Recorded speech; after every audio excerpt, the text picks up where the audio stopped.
Mr. Cummings. Thank you very much, Mr. Chairman. And let me be very clear. You said that your side of the aisle grieves the loss of our fellow countrymen. It's not just your side of the aisle, Mr. Chairman. It's this side of the aisle in our entire country. We grieve the loss of Ambassador Christopher Smith, Sean Smith, and Navy SEALs Glenn Doherty and Tyrone Woods.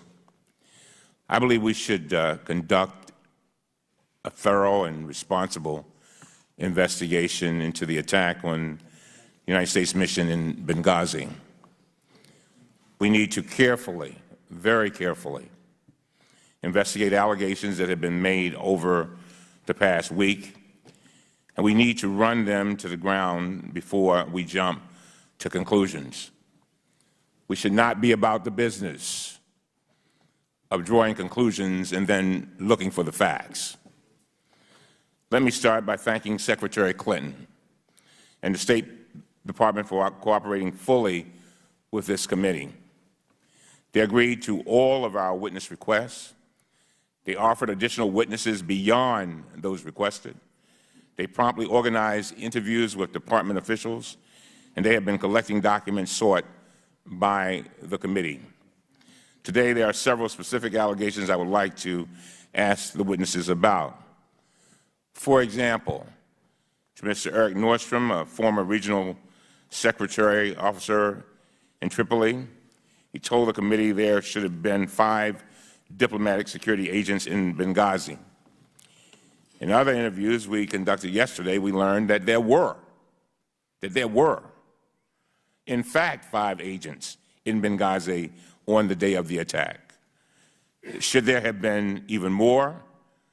We will ask him about this, and I hope he'll be prepared to answer that, since there's been so many allegations in the press saying that they were not. And we will ask the State Department for its views as well. Another witness, Colonel Andrew Wood, has said he believes that a military unit stationed in Tripoli should have had its term extended because of security concerns in Libya. Just yesterday, we learned that this team was extended not once, but twice. Should it have been extended a 3rd time? We need to ask, where else was it needed? And were its functions being fully served by others on the ground by the time it left the country? We should listen carefully to these and other allegations, and we should listen just as carefully to the responses. I'm disappointed to say, however, that although the chairman claims we are pursuing this investigation on a, quote, bipartisan basis, that has simply not been the case. For example, the chairman concealed the committee's interactions with Colonel Wood until Friday night, when he appeared on national television. The chairman then refused requests to make Colonel Wood available so we could speak with him, ask him basic questions, and prepare for hearings. We could not even get a phone number. The chairman has withheld documents that were provided to the committee, which is in violation of the House rules. And he effectively excluded Democrats from a congressional delegation to Libya this past weekend. We were told about the trip less than 24 hours before it's supposed to take place. It's a shame that they are resorting to such petty abuses in what should be a serious and responsible investigation of this fatal attack. The problem is that these actions deny members of this committee the ability to effectively and efficiently investigate this incident. The members on this side of the aisle are just as concerned as the members on the other side of the aisle.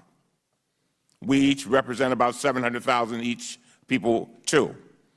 We want to make sure that all the questions are answered. In contrast, on the Senate side, every member of the Foreign Relations Committee, Democrats and Republicans alike, joined in a bipartisan letter to the State Department requesting information on the attack. So, what do we do today? What do we do today? My goal is to try in some way to put this toxic partisanship behind us and focus on the security of our personnel.